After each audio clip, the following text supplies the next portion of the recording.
My name is Derek Haynes. I'm 37 years old, a senior financial analyst at Westbridge Financial Group, and until 3 months ago, I believed I had a good marriage. I earn $89,000 a year analyzing investment portfolios and market trends. Numbers don't lie. That's what I've always loved about my job. Data tells you the truth, whether you want to hear it or not. People, on the other hand, can be remarkably deceptive. I met Allison Porter 5 years ago at our mutual friend Sarah's birthday party. I was the college roommate who showed up late with a bottle of wine, and Allison was Sarah's coworker's plus one, stunning, confident, laughing at something someone had said across the room. She had this way of tilting her head when she listened, like she was genuinely interested in every word. That night, we talked until the party ended and most people had gone home. The chemistry was immediate and undeniable. She was 30 then, working as a marketing assistant at a boutique advertising firm. I was climbing the corporate ladder, focused but lonely. We balanced each other perfectly, her spontaneity against my careful planning, her creativity against my analytical mind. After a year of dating, I knew she was the one. We married at a beautiful vineyard ceremony 2 hours outside the city. Her parents, Richard and Joan Porter, were gracious hosts who seemed genuinely happy to welcome me into their family. The wedding photos still sit on our mantle, Allison in her flowing white dress, me in my navy suit, both of us grinning like we'd won the lottery. Those early years were genuinely good. We weren't just playing house, we were building something real together. We traveled, long weekends in wine country, a 2-week trip to Europe that maxed out our credit cards but created memories I still treasure. We hosted dinner parties in the condo I'd purchased 6 years ago before I even met her. Allison would spend hours planning menus and arranging flowers, transforming our space into something warm and inviting. We talked about children, but always with the phrase, "when the time is right." Allison would stroke my arm and say, "I want us to have more time together first, just us," she would tell me with gentle certainty. I respected that. I loved our freedom, our late-night conversations, our ability to be spontaneous. 2 years into our marriage, Allison made an announcement that seemed completely reasonable at the time. "I'm burned out at work," she said over breakfast one Saturday morning. "The agency is demanding impossible deadlines. My boss is a micromanaging nightmare, and honestly, Derek, I want to focus on us. On making our home a sanctuary," she explained with frustration clear in her voice. I was supportive. We were financially stable. My salary could cover our expenses comfortably, and if she needed a break from the corporate grind, why not? "We're comfortable," I told her, kissing her forehead. "Whatever you need." So Allison quit her job. She threw herself into redecorating our condo with an enthusiasm I found endearing. She joined an upscale gym, Fitness Elite, $200 a month, and started taking yoga classes. She seemed happier, more relaxed. The first change happened about 3 months ago. Allison started greeting me every evening with fresh coffee.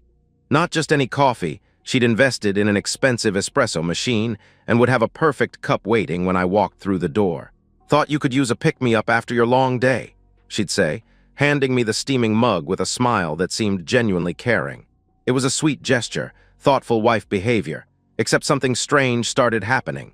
Within 20 minutes of drinking Allison's coffee, an overwhelming exhaustion would hit me. Not normal tiredness. This was bone-deep, can't-keep-my-eyes-open fatigue that came on like a freight train. I'd barely make it to the couch before consciousness would slip away completely. I'd wake up hours later, midnight 2 a.m., sometimes 3 a.m., sprawled on the living room furniture with pounding headaches and disorientation that felt almost like a hangover. Allison would be asleep in our bedroom, and I'd stumble there, confused and exhausted. "You're working too hard," she'd say the next morning, concern creasing her features. "Your body is telling you to slow down," she would insist with what seemed like genuine worry. I wanted to believe her. I've handled stress before, college finals, major presentations, market crashes that kept me at the office until midnight for weeks. But I'd never experienced anything like this systematic collapse that seemed to happen only at home, only in the evenings, only after Allison's coffee. But late at night, when I'd finally make it to bed and lie staring at the ceiling while Allison slept peacefully beside me, a single thought would crystallize in the darkness. What if she's doing this on purpose? I've spent 12 years analyzing financial data for Westbridge Financial. My job is identifying patterns that others miss, market trends, investment anomalies, the subtle shifts that indicate when something is fundamentally wrong beneath the surface. It's pattern recognition at its most essential level. So when that thought crystallized in my mind, what if she's doing this on purpose? My analytical training kicked in automatically. If something was wrong with my marriage, I needed data, hard evidence, proof that would either confirm my suspicions or put them to rest once and for all. I started documenting everything. I bought a small notebook that I kept locked in my desk drawer at work. Every day I recorded the details. What time I got home, whether Allison offered me coffee, what time I drank it when the exhaustion hit, when I woke up, how I felt the next morning. The pattern that emerged was disturbingly consistent. Coffee offered every single evening. Time consumed always between 8:15 and 8:45 p.m. Unconsciousness onset within 15 to 20 minutes. Wake-up time between midnight and 3 a.m. Physical symptoms, headache, disorientation, cotton mouth. Frequency, 100% correlation. But here's what made the pattern truly damning. The exhaustion only occurred on nights when I drank Allison's coffee. On the rare occasions when I made my own coffee or grabbed a cup at work, nothing happened. When we went out to dinner and I had coffee at restaurants, I remained alert all evening. I started noticing other changes in her behavior. Allison seemed happier lately. She had a glow about her that I initially attributed to her newfound freedom from corporate stress. She'd lost weight, maybe 15 pounds, and was dressing nicer, even when she had no plans to leave the house. She spent more time on her appearance, investing in expensive skincare products and a new wardrobe. When I asked about her day, her answers had become increasingly vague. "Just errands, hit the gym, the usual," she would reply dismissively, but she never offered specifics anymore. Her phone behavior had changed too. It used to sit casually on the counter, sometimes lighting up with text notifications that neither of us thought twice about. Now it was always face down. She'd password-protected everything. When calls came in, she'd step into another room to answer them, speaking in hushed tones. One day, I mentioned casually that I might work from home the following Friday. Allison's reaction was immediate and telling. "No," she exclaimed sharply. The word came out harsher than she'd intended. She caught herself, forcing a smile. "I mean, I have plans, the place will be messy, maybe next week," she backtracked quickly. The panic in her voice was barely concealed. In 5 years together, Allison had never cared about the state of our condo. But the moment that confirmed my worst suspicions happened on a Thursday evening. I'd drunk her coffee and was pretending to be more affected than I actually was, letting my breathing slow and my head drop forward. Through slitted eyes, I watched Allison approach the couch where I sat. She checked my pulse at my wrist, the touch clinical and detached. Then she waved her hand directly in front of my face, watching for any reaction. When I didn't respond, she smiled, not the loving smile of a concerned wife, but something predatory and satisfied. She pulled out her phone and typed a text message. I couldn't see the screen, but I could see her expression as she typed. It was the look of someone who had just confirmed that a plan was proceeding perfectly. I also started noticing financial anomalies. The gym membership was expensive, $200 a month for Fitness Elite. But when I reviewed our credit card statements, I noticed regular charges at the gym's cafe, always mid-morning, always for 2 specialty coffee drinks. Allison didn't drink coffee during the day. Who was she buying that second coffee for? I considered confronting her directly, but my instincts told me I needed more than suspicions and partial evidence. I called Nathan Cross, an old college friend who'd become a successful divorce attorney. "Hypothetically," I said carefully during our lunch meeting, "what would someone need to prove adultery in divorce proceedings?" Nathan studied my face carefully. "This isn't hypothetical, is it?" he asked with concern. I didn't answer directly. "What would they need?" I pressed.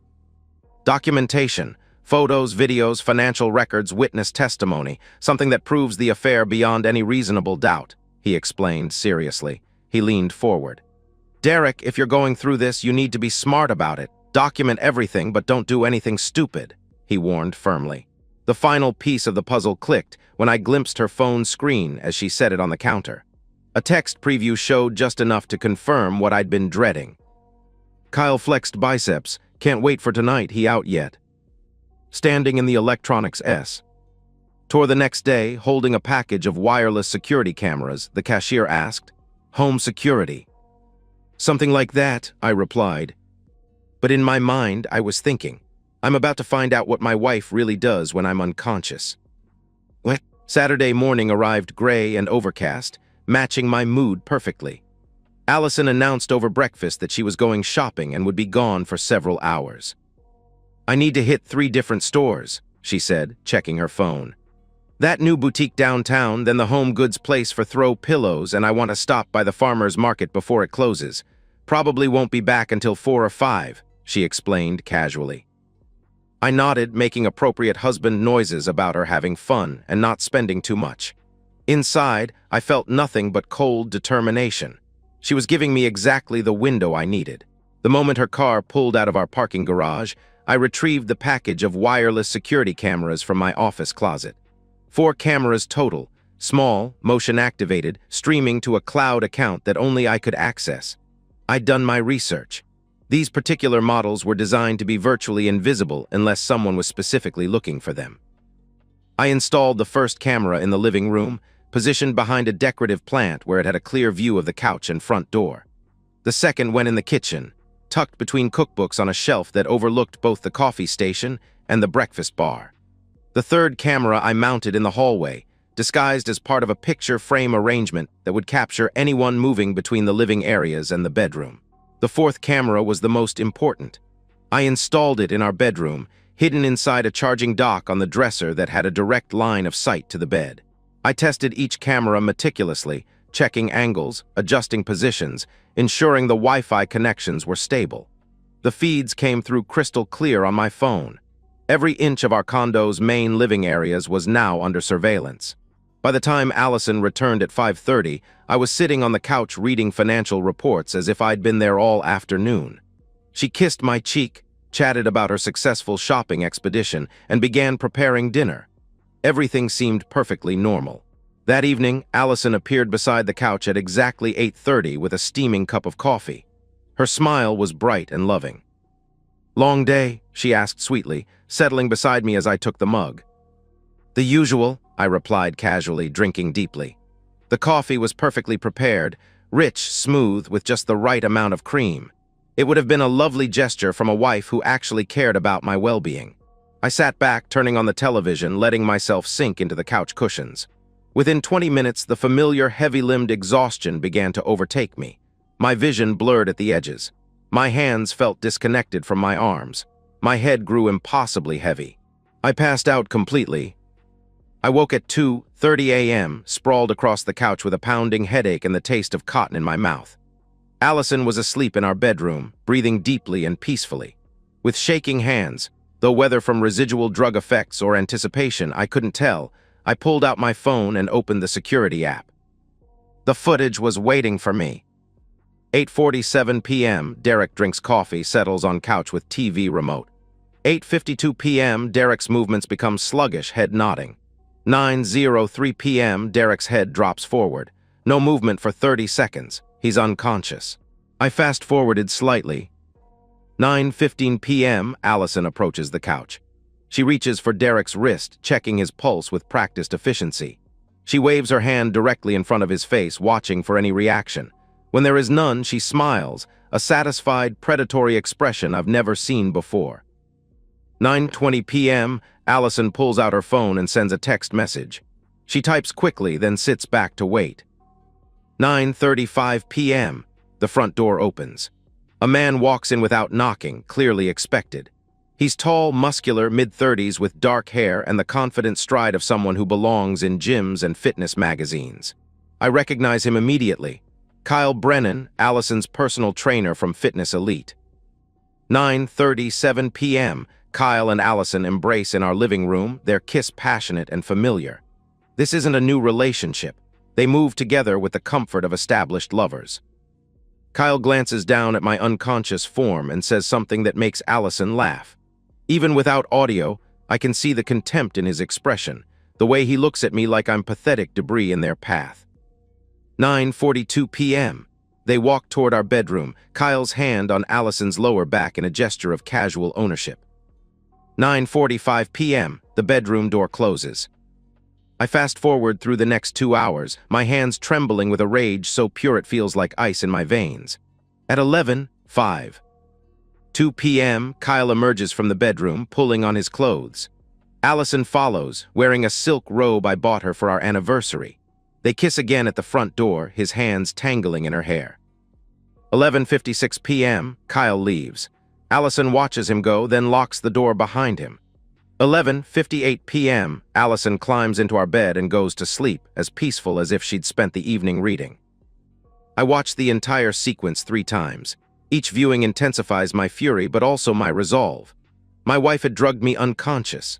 She'd brought her lover into our home, our bedroom, our bed, and they'd laughed at my unconscious body lying mere feet away. But I don't confront her. Not yet. I need more than video evidence. I need proof that will hold up in court, evidence so overwhelming that no lawyer could create reasonable doubt. The next morning, I act completely normal. I kiss Allison goodbye, tell her I love her, head to work as if nothing has changed. But inside, I'm calculating, planning, building an unshakable case.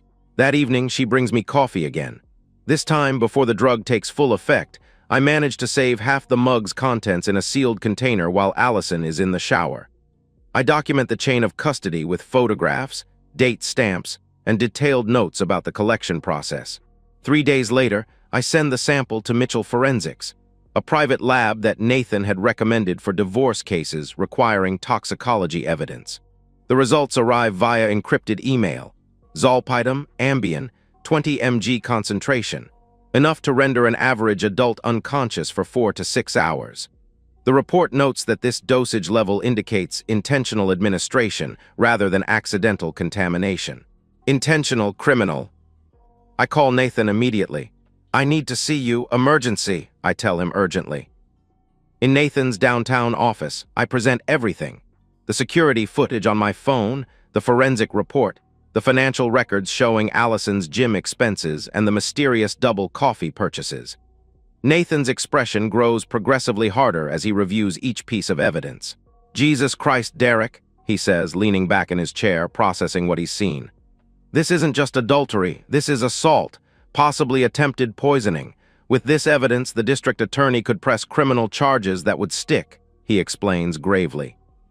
What are my options? I ask. My voice is steady, but Nathan can hear the steel underneath. Divorce-wise, this is a slam dunk. Adultery, drugging, reckless endangerment, she won't see a penny in the settlement. But Derek, you could also pursue criminal charges. Assault, reckless endangerment, illegal drug administration. They're looking at potential jail time, he outlines carefully. I stand up, straightening my suit jacket. I want them destroyed, both of them, I state coldly. Nathan leans forward, studying my expression. What exactly are you planning? He asks with concern. I'm going to catch them in the act one more time, and I'm going to make sure they regret ever touching what was mine, I reply with quiet determination. Nathan's voice carries a note of warning. Derek, don't do anything that could jeopardize the legal case. Don't give them ammunition to use against you, he cautions seriously. I meet his eyes directly. 2 nights from now this ends. Make sure the police are ready for my call, I tell him firmly. I walk out of his office, leaving Nathan staring after me. I know he's concerned about what I might do, but he doesn't understand. I'm not planning to jeopardize anything. I'm planning to ensure that justice is served with the kind of finality that neither Allison nor Kyle will ever forget. 2 nights later, I arrived home from work at exactly 6:15 p.m., the same time I'd been coming home for the past 5 years. My hands were steady as I turned the key in the lock, but underneath my calm exterior, every nerve was alive with anticipation. Allison greeted me at the door with her practiced smile, wearing a black dress I'd never seen before that hugged her newly toned figure. She'd spent extra time on her hair and makeup today, I noticed. She was preparing for her performance. Rough day? She asked sweetly, taking my briefcase and setting it by the door. The usual quarterly reports, I replied evenly, loosening my tie. Nothing I couldn't handle. She disappeared into the kitchen, and I could hear the familiar sounds of the espresso machine grinding and brewing. 5 minutes later, she appeared beside the couch with a steaming mug, her smile warm and concerned. Thought you could use a pick-me-up after your long day, she said lovingly. I took the mug with both hands, letting my fingers brush against hers in the gesture of a loving husband. The coffee was perfectly prepared, as always.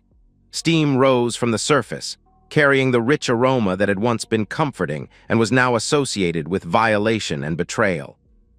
I walked to the couch, TT led into my usual spot and turned on the television. When Allison turned away to tidy the kitchen, I poured every drop of the drugged coffee into the large potted fern beside the couch. The plant had been absorbing Allison's poison for days now. Its leaves were starting to yellow, but it would survive long enough to serve as evidence. I sat back, letting my breathing slow gradually, allowing my head to drop forward in stages. Weeks of watching my own unconsciousness on security footage had taught me exactly how the drug was supposed to affect me. Within 15 minutes, I heard Allison's footsteps approaching. I kept my breathing deep and regular as she reached for my wrist, checking my pulse with the clinical efficiency she'd developed over months of practice. She waved her hand in front of my face, waiting for any sign of consciousness. When I didn't react, she whispered a single word that chilled my blood. Perfect. The satisfaction in her voice was unmistakable. This wasn't just about the affair. She enjoyed drugging me. She took pleasure in my unconsciousness, in the power it gave her over my life. She pulled out her phone and typed a message. I could hear her moving around the living room, probably tidying up, preparing our home for her lover's arrival. 10 minutes later, the front door opened. Kyle Brennan walked in without knocking, as comfortable in my home as if he lived there. "He out?" Kyle asked casually, his voice carrying the tone of someone discussing the weather. "Like a light," Allison responded confidently. "I used a little extra tonight. He won't wake up until 3 or 4, she added with satisfaction. Kyle laughed, a sound filled with contempt and amusement.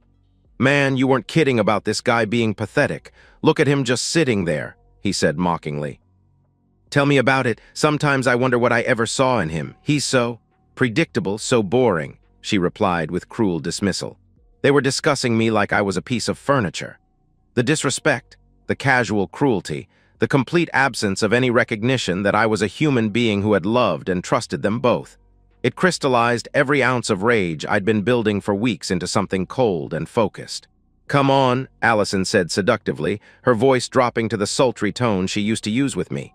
"We've got time." They kissed 5 feet from where I sat unconscious, their hands roaming each other's bodies with the familiarity of established lovers. Kyle's hands were in her hair, on her waist, places that had once been mine alone to touch. They headed toward the bedroom, Allison's laughter echoing down the hallway. Kyle said something else that I couldn't make out, but their combined laughter felt like acid on every nerve ending. I counted to 30, then stood. My movements were silent and deliberate. I walked through our kitchen to the door leading to the attached garage. My hands didn't shake as I retrieved the Louisville Slugger baseball bat I'd bought 3 years ago after a rash of break-ins in our neighborhood. 34 inches of solid ash wood. I'd told myself it was for home security. Tonight it would serve exactly that purpose. I walked back through the house, past the living room where I'd been drugged, down the hallway where family photos showed happier times that I now knew were illusions. The bedroom door was open about 6 inches. I could hear them inside. Allison's voice, Kyle's deeper tones, the sounds of betrayal happening in my bed, in my home, in the life I'd built.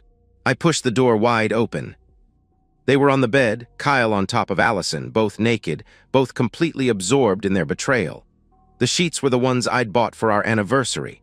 The pillows were where I laid my head every night. They froze when they saw me standing in the doorway. Neither of them screamed immediately. There was a moment of pure, crystalline silence where the reality of their situation hit them like ice water. Kyle's eyes went wide. Allison's mouth opened, but no sound came out. I didn't say a word. There was nothing to discuss. I swung the bat. Crack. The sound of ash wood connecting with Kyle's ribs was sharp and final. The impact reverberated up through the bat into my hands, a sensation I felt in my bones. Kyle screamed, a high-pitched sound of shock and agony, and rolled off Allison, hitting the floor beside the bed. "Derek, stop!" Allison screamed in pure panic, but I was beyond hearing her. I swung again, this time hitting Kyle's left leg just above the knee. The crack of breaking bone was audible throughout the room. His femur snapped with a sound like a tree branch breaking in a storm. Kyle was sobbing now, trying to crawl away from me, one leg dragging uselessly behind him. Blood was coming from his mouth where broken ribs had likely punctured something internal. "Please, stop, please, I'm sorry," he begged desperately. Sorry, as if apologies could undo months of betrayal, of drugging, laughing at my unconscious body, while they violated my home and my marriage. I grabbed Kyle by the arm and dragged him, naked, broken, bleeding, down the hallway toward the front door. His screams echoed off the walls, probably audible to our neighbors, but I didn't care. Let them hear. Let them know what happens to men who think they can destroy other men's lives without consequences. Kyle left a trail of blood on our hardwood floors as I dragged him. When we reached the door, I opened it wide, revealing the well-lit hallway of our upscale condominium complex. "If you're not gone in 60 seconds, I said quietly, "I'll kill you." I meant it. Kyle could hear that I meant it. He crawled out into the hallway, naked and broken, sobbing and bleeding, trying to pull himself toward the elevator with one functioning leg. I watched him for a moment, then slammed the door and locked it. When I turned around, Allison was standing at the end of the hallway, clutching a bedsheet around herself, tears streaming down her face. "Derek, please," she whispered desperately. "I'm sorry, it was a mistake. I made a terrible mistake. Please don't," she begged. I walked toward her. She backed away, but there was nowhere to go.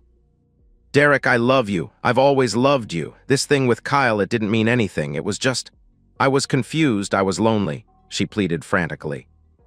I grabbed her by the hair and dragged her toward the door. Her feet scrambled for purchase on the floor, the sheet falling away, her screams filling our home. "Derek, no, you can't do this. I live here. This is my home too," she screamed in protest. I opened the front door and shoved her out into the hallway where Kyle's blood was still wet on the carpet. I threw her clothes after her, the black dress, her underwear, her shoes, everything landing in a pile beside her naked, sobbing form. "Don't come back," I said firmly. I slammed the door and engaged every lock, deadbolt, chain, door alarm. The silence that followed was the most peaceful sound I'd heard in months. Allison pounded on the door, screaming, begging, threatening to call the police. I sat on the couch, the same couch where she'd drugged me dozens of times, and called Nathan. "It's done," I said when he answered. "I have everything on camera. I'm pressing charges." Nathan's voice was tight with concern. "Derek, what did you do?" he asked anxiously. "I defended my home against trespassers. Everything is documented. Call the police. Tell them I have video evidence of assault, drug administration, and criminal trespass. Tell them the perpetrators are likely in need of medical attention," I explained calmly. I ended the call and immediately uploaded the evening's security footage to the cloud servers Nathan had arranged. Every moment was captured in high definition. Allison checking my pulse, Kyle entering without permission, their casual discussion of drugging me, and my entirely justified response to finding criminals in my home. The police arrived 20 minutes later. Allison had managed to get dressed by then, but Kyle was still in the hallway, naked and semi-conscious, leaving a spreading pool of blood on the expensive carpet our homeowners association would have to replace. Officer Maria Santos took my statement while paramedics worked on Kyle. I showed her the security footage on my phone, the forensic report proving I'd been systematically drugged, and the financial records documenting months of deception. "Mr. Haynes," she said after reviewing everything, "you understand you could be charged with assault?" she asked seriously. "Officer Santos," I replied calmly, "I found 2 criminals in my home after being drugged unconscious. One of them was trespassing, the other was systematically poisoning me. I defended myself and my property. Everything is documented," I explained matter-of-factly. She nodded slowly.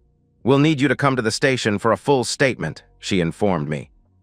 "Of course, should I call my attorney?" I asked politely. "That would be advisable," she replied professionally. 2 days later, Allison was arrested at her parents' house. The charges were extensive: assault with intent to harm, reckless endangerment, illegal drug administration, and conspiracy to commit assault. The evidence was overwhelming, the forensic reports conclusive, the video footage undeniable. Kyle was arrested at the hospital where he was recovering from emergency surgery to repair his shattered leg and internal bleeding from broken ribs. His charges included criminal trespass, conspiracy to commit assault, and accessory to drug administration. His personal training career was over. His athletic activities were finished. He would walk with a permanent limp for the rest of his life. The district attorney offered them both plea deals to avoid the expense and publicity of a trial.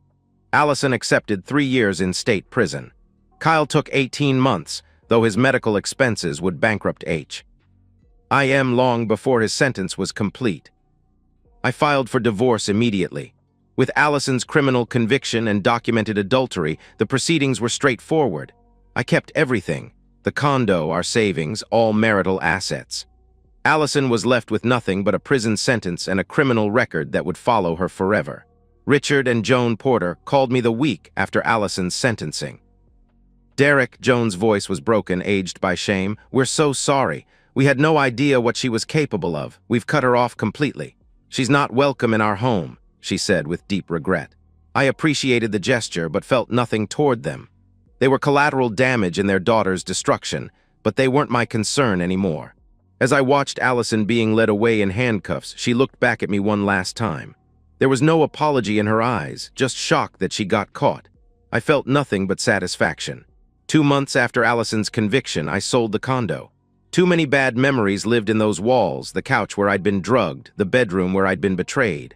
I bought a small house in a quiet suburb 30 minutes away. Fresh start, clean slate. I began therapy. Dr. Alexander Hall helped me process the trauma, not just the betrayal, but the violence of my response. I didn't regret what I did, but I acknowledged it changed me. I was harder now, more guarded, less willing to trust. I reconnected with old friends I'd neglected during my marriage. They were supportive, if somewhat shocked by the story. Most said I did what I had to do. A few suggested I went too far. I didn't care about their opinions. I started dating again, carefully, slowly. I was upfront about my past. Some women were scared off. Others found my honesty refreshing. I took my time. There was no rush. Financially, I was thriving. The divorce settlement left me with everything. I invested wisely, continued working at Westbridge Financial. My boss knew the full story and had been supportive. I occasionally checked in on Allison and Kyle through public records. Allison was serving her sentence at a women's correctional facility. No early release likely.